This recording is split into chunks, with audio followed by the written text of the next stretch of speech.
There are a few things that unite fighting game players outside of the games themselves. Among those are good food, anime, and for the literate among us, I can't read. manga. So today I wanted to share a couple of manga series about fighting games and arcade culture and explore how they reflect different aspects of our community. The first manga that we're going to talk about is, and I'm gonna have to read this. Hold up. Tai Ari Deshita Ojo Sama wa Kakuto Game Nante Shinai. Or basically, young ladies don't play fighting games. It's also known as the place where this manga panel comes from. This is an accurate translation, and yes, the rest of the manga just gets even better. The story follows two students of the Kuromi Girls Academy, Aya Mitsuki and Mio Yoru, also known as Shirayuri. Shirayuri is viewed as your typical, popular pretty girl. Everyone at the academy idolizes her, and she's seemingly unapproachable to a regular girl like Mitsuki. That is until one day where Mitsuki catches Shirayuri playing fighting games on her laptop in an abandoned room in the academy after classes. Arcade stick on her lap and everything. And needless to say, she gets really into it. And it is a spectacle to behold. Shirayuri just jumps up on her chair and just starts talking all this trash to her opponent. It's just a hilarious contrast to how the rest of the academy sees her. So meanwhile, Mitsuki's just watching through a crack in the door, and she is just absolutely shocked. So once Shirayuri is done popping off, she realizes that not only was Mitsuki watching the entire time, but over the next couple of days, she slowly starts to piece it together that Mitsuki is actually a fighting game player herself. We then learn that when Mitsuki was younger, she used to be the best fighting game player amongst her friends, because we all know how that trope goes. But she gave up playing because her friends didn't want to play anymore, and that if she wanted to get into the Kuromi Girls Academy, she couldn't keep playing video games because they have a strict policy against having video games in their dormitories. So after some serious convincing by Shirayuri, the two end up playing again in the academy dorms at night on a regular basis. One thing I enjoy about Young Ladies Don't Play Fighting Games is that it really goes deep into explaining a bunch of fighting game terms without necessarily breaking the flow of the story. The manga also highlights key moments of being a fighting game player, whether that be grinding out confirms in training mode, running long sets, or one of my favorite representations in this manga, experiencing the joy or anguish that comes from reading tournament patch notes. So the manga uses this as a really great opportunity to talk about character balance and how players of the community tend to react to it, just all the positive reactions, people trying to make sense of it, or people just going on social media just being freaking mad. And that brings me to another thing that makes this manga stand out.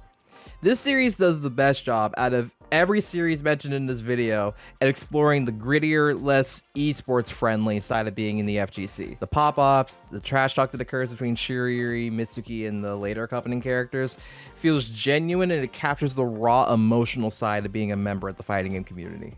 As of this video, this series is still ongoing, and you can actually pick up volumes 1 and 2 on Amazon. I'll be sure to toss links to both of those in the description. Mangaka also announced that the series is going to be getting an anime, which I feel like no one is talking about for whatever reason, but it's going to be so good. I cannot wait to see not only the fighting game sequences, but also the characters' raw emotional expressions being brought into motion. So if this series sounds like something up your alley, be sure to check out Young Ladies Don't Play Fighting Games. The next series on our list is a bit of a special case. We got Denno Kakugi Mephisto Waltz. And this is a series that you might be familiar with if you've ever seen this panel. Mephisto Waltz follows a young piano prodigy named Morimiya Francois, who in the middle of a recital suffers a crippling injury in his left hand that ends his music career. So one day, while he's trying to figure out what to do with his life, Morimiya starts browsing online videos until he finds a thumbnail with him on it. And in that video, he finds a fighting game character with not only his face, but his name as well. So, naturally curious about this whole situation, which I feel like is a reasonable reaction, Morimiya has his neighbor, Mizuki Ayane, take him to an arcade to try and play the game for himself. So, one of the cool things about these cabinets is that they have these cards that you can save your player data on and just transfer from cabinet to cabinet, which is really cool, and it reminds me of the Bana passports that Bandai Namco does for some of their games. I remember seeing those when I was in Japan for the first time, and I always thought that was pretty cool. The game also takes a perfect facial scan of yourself and replicates it on your character. So when Morimiya gets on the cabinet, he picks the same character that he saw in the video and opts to make his gamer tag his name, Morimiya. Seeing this, everyone in the arcade starts getting hype, and then they just all start crowding around the cabinets. We later learned that there's a high-level player that uses the same character, name, and face as Morimiya, and that this guy only plays online and never goes to offline events. So despite the confusion of this whole scenario, this catches the interest of an arcade regular named Sakuraba Taiga, and he's like a renowned player and former world champion at the game, who then takes Morimiya under his wing and begins to train him as a student. What stood out to me about this series is that it offers a glimpse into what it's like to be a beginner entering the fighting game community, which I feel like is something veterans of the FGC can relate to. The new environment can be intimidating, it can feel like you have an overwhelming amount of things to learn all at once about the game, but the people that are there with you are eager to support you however they can. And it's that level of compassion that reminds me of the welcoming atmosphere I entered whenever I first met my fighting game brothers and sisters at the Ohio FGC, and we've been family ever since. I think the series does quite a bit to reflect those feelings of intimacy and being a part of something bigger than yourself. The manga currently stands at 9 chapters and 1 complete volume. The unfortunate thing about this series is that even with its potential and its amazing artwork, Den-no Kakugi Mephisto Waltz has effectively been on hiatus for over 3 years, and by the time you guys are seeing this video, it's probably been even longer than that. In my research for this video, I could find no news or official statements from the mangaka Hikaru Sugi about the future of the story. Even in its incomplete state, I still feel like Den-no Kakugi Mephisto Waltz is a nice quick read if you're looking for something to break up your current manga reading list, or if you're just waiting to kill time before your next online match. Since we're about midway through this video, I just wanted to encourage you to like this video if you've enjoyed the manga that we've covered so far. Doing so tells YouTube to share this video out to more people, so taking that quick second to show support really means a lot to me. For our third manga, we're actually going to talk about one of my personal favorites over the past few years, and that is High Score Girl.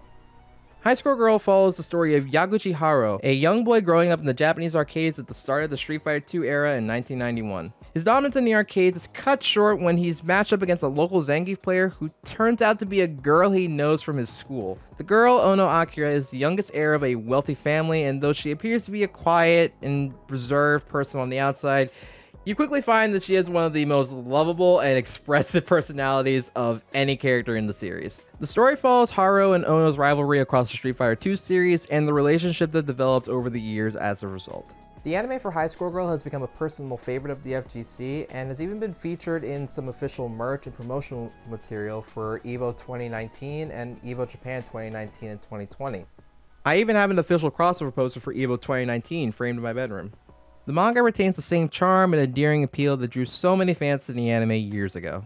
Outside of its narrative, one of the series' crowning achievements is its exploration of Japanese gaming culture over the course of the 90s. A lot of focus is placed on Street Fighter II and its various iterations, but the manga also highlights series such as Final Fight and Vampire Warrior, and covers releases on the Neo Geo CD and the PC Engine. The mangaka's love of retro games is on full display throughout the entire series. High Score Girl has 10 complete volumes consisting of 63 chapters. Whether you're looking for a lighthearted rival story or a nostalgia trip through 90s video games, you can't go wrong with High Score Girl.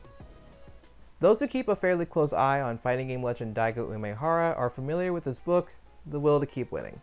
But what you may not know is that Daigo also has a really well-produced manga series as well. Daigo the Beast Umehara Fighting Gamers documents various chapters of Daigo Umehara's fighting game career, with by far some of the best artwork and imagery of any manga in this video. The first volume of the series starts in 1996 and tells the story of Daigo's rivalry with fellow fighting game player Shinya Onuki, who would later be known for becoming a 3-time EVO champion for Street Fighter III Third Strike. The really compelling thing about this first volume is that we get a really in-depth look at Shinya's background from his perspective and how his interactions with Daigo have both directly and indirectly impacted their individual paths as fighting game players. And that's the most interesting aspect of this series. It's very rare that we see real people tell their stories through manga.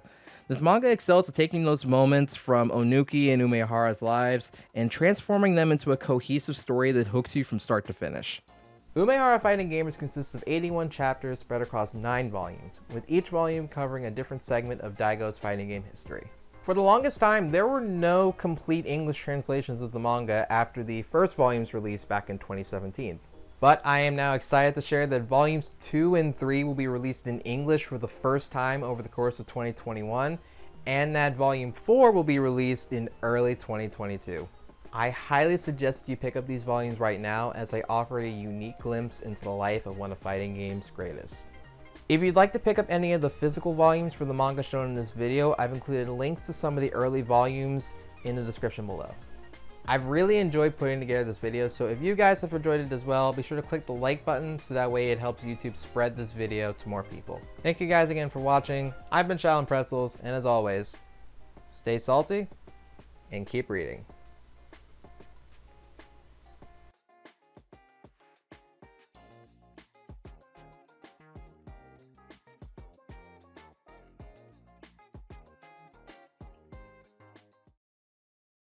Hey, why ain't you running? Well, I can't read. Get out of here! Don't melt in the world.